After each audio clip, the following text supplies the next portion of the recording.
কাশী এই নামটির তাৎপর্য বলে যা মনে করা হয় তা হলো যে দেবাদিদেব মহাদেব এই স্থানটিকে কখনো ত্যাগ করেন না। পৃথিবীর প্রাচীনতম গ্রন্থ ঋগ্বেদে যা প্রায় 4.5 থেকে 5,000 বছরের পুরনো বলে মনে করা হয়, সেই গ্রন্থটিতে এই কাশী শহরটির নাম উল্লিখিত আছে। বিখ্যাত সাহিত্যিক মার্ক টোয়েন বলেছিলেন, বেনারস ইতিহাসের চেয়ে পুরনো, ঐতিহ্যের চেয়েও পুরনো, এমনকি কিংবদন্তির চেয়েও পুরনো, এবং এই সব কিছু একসাথে করলে যতটা পুরনো হয়, বেনারস তার চেয়েও দ্বিগুণ পুরনো।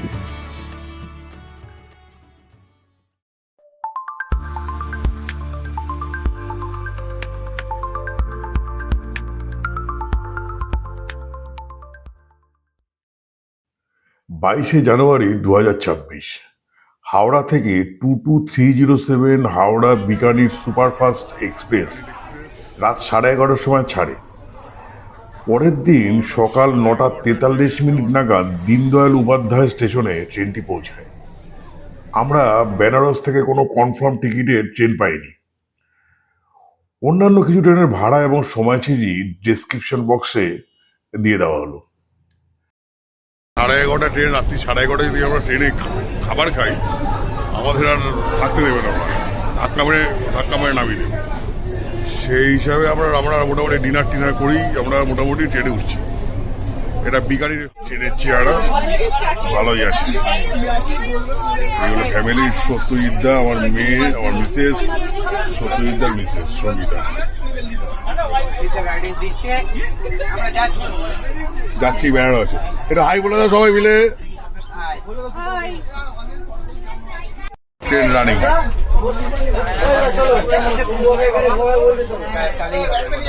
পুরো 11:30। কালকে তাহলে বেনারসে গিয়ে বা দীনদয়াল উপাধ্যায় স্টেশনে নেবে আপনার সাথে আবার দেখা হবে। Good night. এসে পৌঁছাচ্ছি জয় বাবা বিশ্বনাথের জায়গা। যায়নি এখনো দেখা, ঠিক কথা।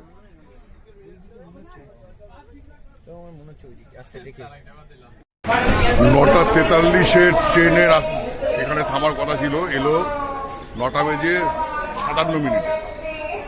মানে মোটামুটি 13-14 মিনিট লেট।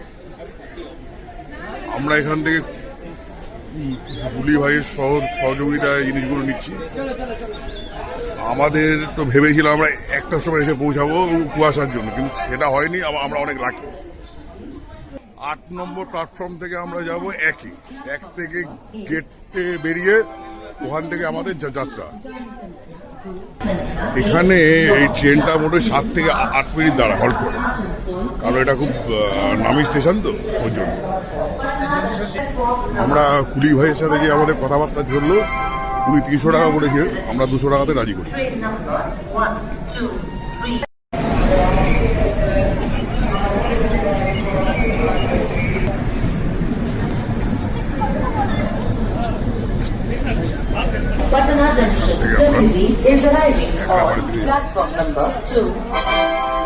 এসকেলেটরের বন্দোবস্ত হয়, সুবন্দোবস্ত আছে, অসুবিধা হবার খুব একটা কথা না, কষ্ট লোকে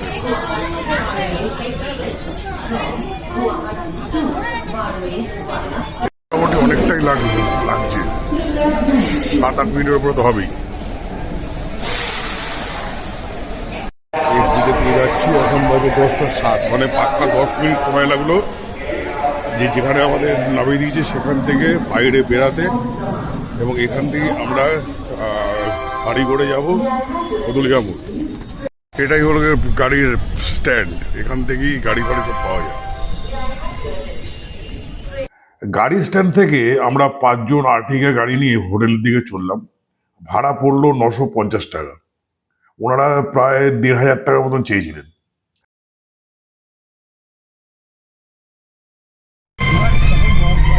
आपका नाम क्या है भैया?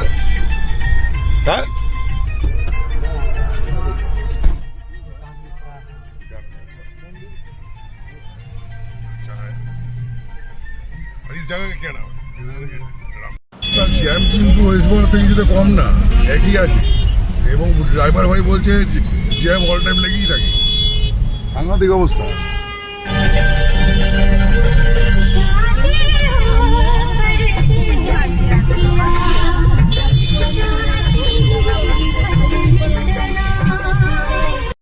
রাস্তায় কিছুক্ষণের জন্য গাড়িটি থামিয়ে আমরা একটু ব্রেকফাস্ট করলাম কচুরি। এখানে কিন্তু আপনি ময়দার কচুরি প্রায় পাবেন না, সমস্ত কচুরি আটার। পার পিস নিল 10 টাকা। সত্যি কথা বলতে কি, তরকারিটা খেতে ভালো লেগেছে।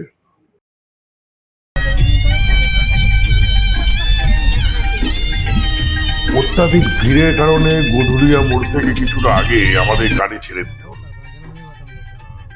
যেখানে গাড়ি ছাড়লাম ওখান থেকে আবার একটা টোটো নিয়ে 300 টাকা খরচ করে গধুলিয়া মোড়ে এসে পৌঁছানো। মানে এরকম ভিড় আমি লাইফে খুব কম দেখেছি। এই যে ভিড় ছিল, তার মধ্যে আবার 23শে জানুয়ারি, সরস্বতী পূজা এবং নেতাজির জন্মদিন। যাচ্ছি, সত্যজিৎ রায় ফেলুনাথের কথা মনে পড়ে গেল, একদম ডিটো ওরকম টাইপের। জনসমুদ্রে ঘা বাঁচিয়ে হোটেলের দিকে চললাম, হোটেলের এক কর্মচারী ভাইয়ের সহায়তায়। বেনারস আমার ফ্যামিলির এবং আমার প্রথম আসা।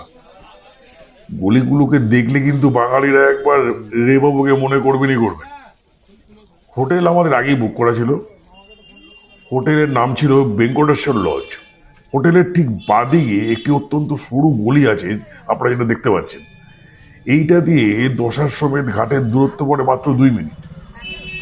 রুম ভাড়া ছিল 1400 টাকা পার নাইট। গদুলিয়া মোড় থেকে মিনিট 5 দূরত্ব এই লজ। তারপর আছে কমেডি যা যা আছে।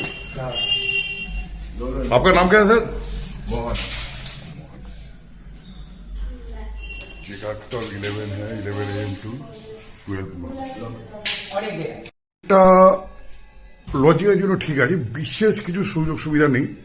এসি আছে ঠিক কথা, একটা আয়নাও আছে, একটা টিভিও দিয়েছে। আমরা টিভিটা জানি না কতটা ইউজ হবে। এই হলো গিয়ে আপনাদের সিলিং ফ্যান আছে।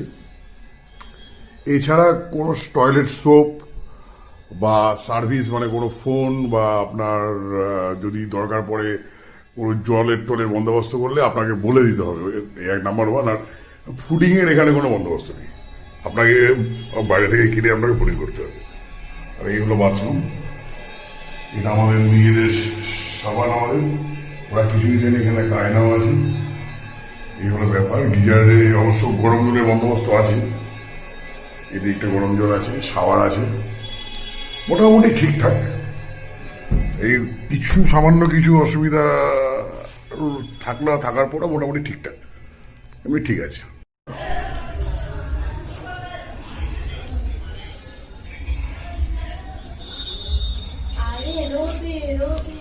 বাইরে থেকে এগুলো দেখা যায়, লিফটও আছে। এরকম অদ্ভুত জিনিসটা দেখুন, এখানে 3rd ফ্লোরে আমাদের ঘর দিয়েছে। এখানে দেখুন কি সুন্দর ব্যাপারটা, দারুণ জায়গা এটা। এটার জন্য তোমাকে কেউ কিছু বলবে না। বেশ ভালো। 5 মিনিট লাগলো গদুলিয়া মোড় থেকে। অবশ্য হবেই, কিছু করার নেই। কোনটা কোনটা? এইটাই এখানে শুরু হয়েছিল। এইটাই সত্যজিৎ রায়, সেই কিন্তু এরিয়াতে পুরো চেঞ্জ। সত্যজিৎ রায় জয় বাবা ফেলুনাথের নাকি এখানে শুটিং হয়েছিল। এখানে ছিল এখানে ভয়ঙ্কর ভিড়, ভয়ঙ্কর অবস্থা, দারুণ লাগছে, দারুণ ফিলিংস। বারাণসী নামটি সম্ভবত 2টি নদীর নাম থেকে এসেছে, একটা বরুণা আর একটা কোশি।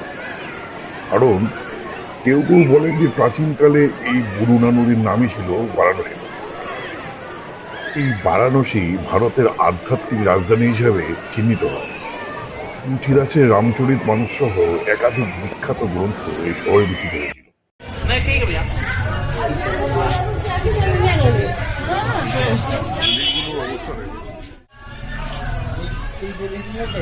আমরা ইউজ করি হচ্ছে একটু মানে আরেকটু আগের দিকে কাটলাইটের জন্য। এই যে কাটলাইটটা পড়ে বেনারসের গলিতে, প্রায় 2:30 নাগাদ আমরা লাঞ্চ করলাম। কাশিতে ননভেজ খাবার খুব কম পাওয়া যায়।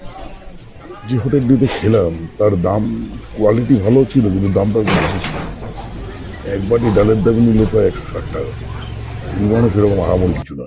চিলি পনির মা আর মেয়ে খাচ্ছে, চিলি পনির আর আটার নান, লাভলি। আমরা অভুক্ত হয়ে বসে রয়েছি। আবুকটা আবুকটা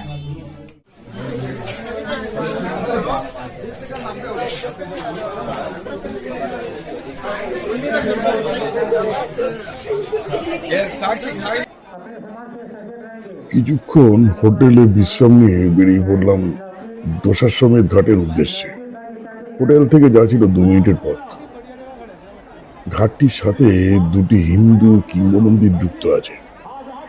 প্রথমটি মতে ব্রহ্মা শিবকে স্বাগত জানাতে এটি তৈরি করেছিল, এবং অন্য মতে ব্রহ্মা এখানে 10টি অশ্বমেধ যজ্ঞ অর্থাৎ 10 অশ্বমেধ যজ্ঞ করেছিলেন।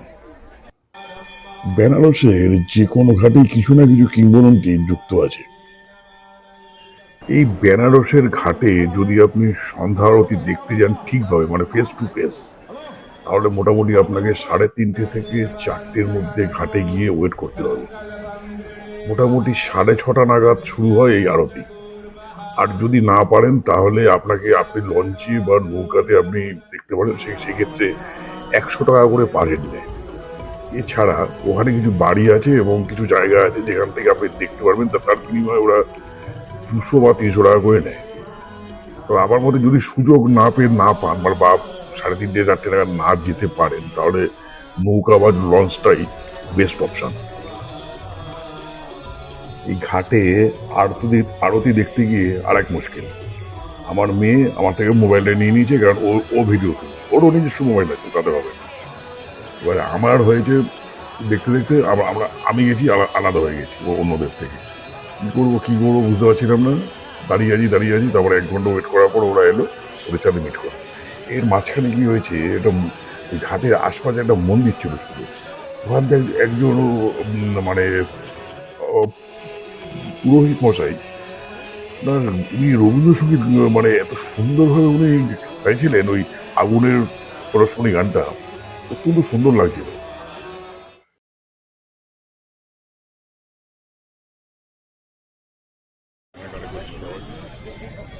গঙ্গা আরতি দর্শন করে এবার সম্মুখীন হবো এক ভয়ঙ্কর পরিস্থিতির মোকাবিলায়। গিন্নির কেনাকাটা এক আদি অনন্ত প্রয়াস।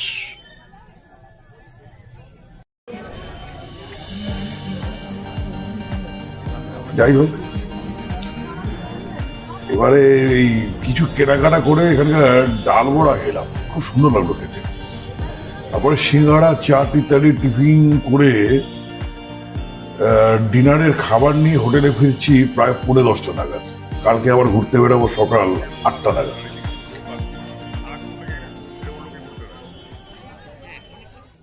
ম্যাডাম চায় 24শে জানুয়ারি 2026 সকাল 8টার জায়গায় প্রায় 9টা নাগাদ বেরোচ্ছি। দিনেশ, আজকে আমরা যাচ্ছি মোটামুটি 9টার জায়গায়। প্রথমে আমরা যাব মানি মন্দিরে। এই মন্দিরটির মূল ভিত্তি স্থাপন হয় 1940 সালে, পরে এটাকে রেনোভেট করা হয়। এই মন্দিরটিতে প্রায় 108টি শিবলিঙ্গ ছাড়াও রাম সীতা মাইয়া, গণেশ প্রভুজি, ভগবান অর্ধনারীশ্বর, শিব পার্বতী, বীর হনুমান, এনাদের মূর্তি এখানে দেখতে পাওয়া যায়।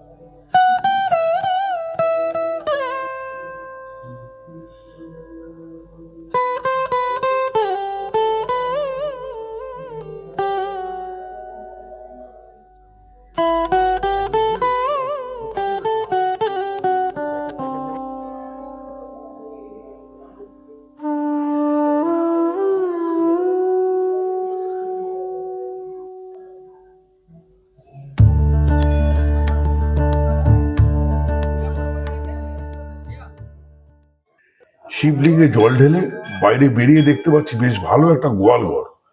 গাভীগুলো বেশ হৃষ্টপুষ্ট।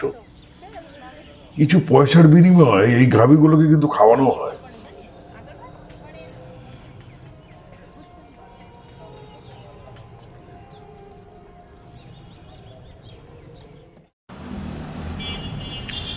এবার বিএইচইউ মানে এশিয়ার বৃহত্তম আন্তর্জাতিক মানের আবাসিক বিশ্ববিদ্যালয় বেনারস হিন্দু ইউনিভার্সিটি। প্রায় 30,000-এরও বেশি ছাত্র সংখ্যা এখানে বর্তমান। 1916 সালে বিশ্ববিদ্যালয় স্থাপিত হয়। 1370 একর জমির ওপর অবস্থিত এই বিশ্ববিদ্যালয়ে মোট 140টি ডিপার্টমেন্ট আছে। এই বিএইচইউ ক্যাম্পাসে আদি বিশ্বনাথ মন্দিরের আদলে একটি নিউ কাশী বিশ্বনাথ মন্দির এখানে গড়ে তোলা হয়েছে।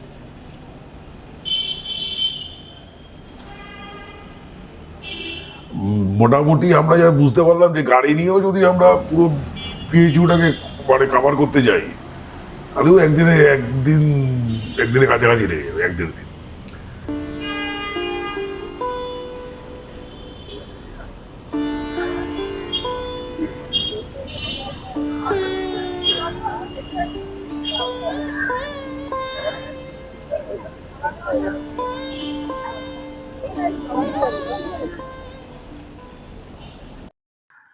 এরপরে এখানে একটু ব্রেকফাস্ট করলাম, পাও ভাজি, আলু পরোটা, ছোলা ভাটুরা ইত্যাদি দিয়ে। সঙ্গে লাস্টে খেলাম একটু কোল্ড কফি। দাম কিন্তু বেশ রিজনেবল ছিল। খুব খুব সুন্দর খেলাম এখানে।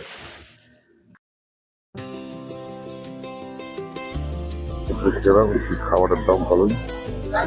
কোল্ড কফি খাচ্ছি এই আমার।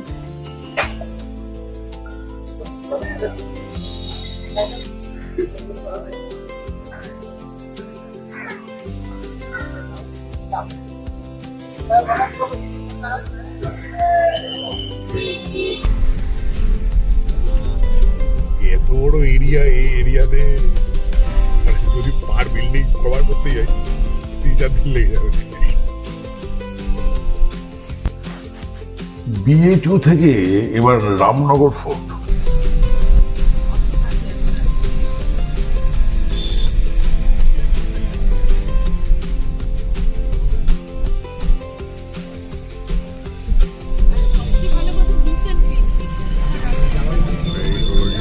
আমরা এখান থেকে বেরিয়ে যাচ্ছি। এই বেরিয়ে যাচ্ছি। 10-12 মিনিটের পথ। একটি মিউজিয়াম আছে ভেতরে।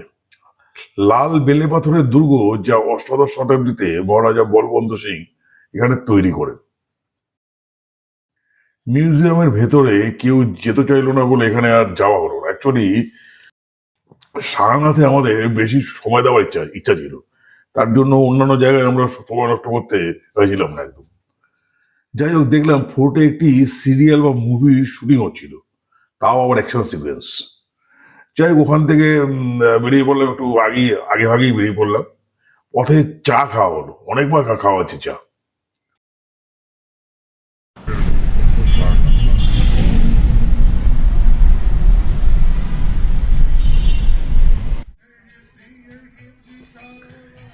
এবারে যে জায়গাটায় আমরা যাব সেটা আমাদের ট্যুর প্রোগ্রামে ছিল না। 1 ঘন্টার দূরত্বে নমঘাট।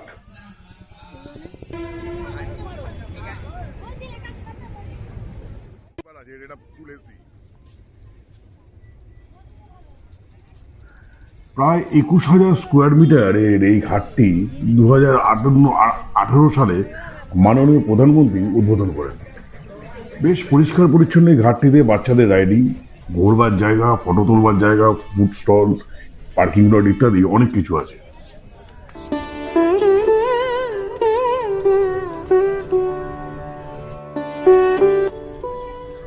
এখানে প্রতিদিনই সন্ধ্যা আরতির জন্য ঘাট সাজানো হয় ফুল দিয়ে। মোটামুটি 2 দিন অন্তর অন্তর সাজানো হয়, যতদিন না ফুলগুলি মানে আর কি মূর্ছা যায় বা শুকিয়ে যায়।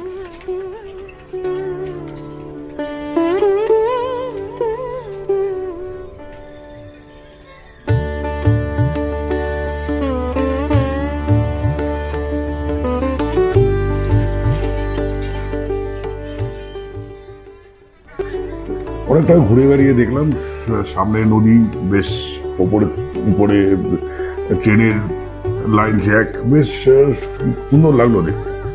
আর এখানে কিন্তু ক্যামেরা দিয়ে আপনারা কোনো ছবি বা ভিডিও করতে পারবেন না, মোবাইল অ্যালাউ আছে।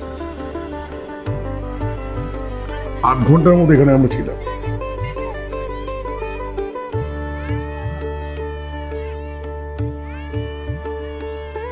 ব্যাঙ্গালোর ভ্রমণের প্রথম পর্ব এই অবধি। দ্বিতীয় পর্ব নিয়ে খুব শিগগিরই ফিরছি।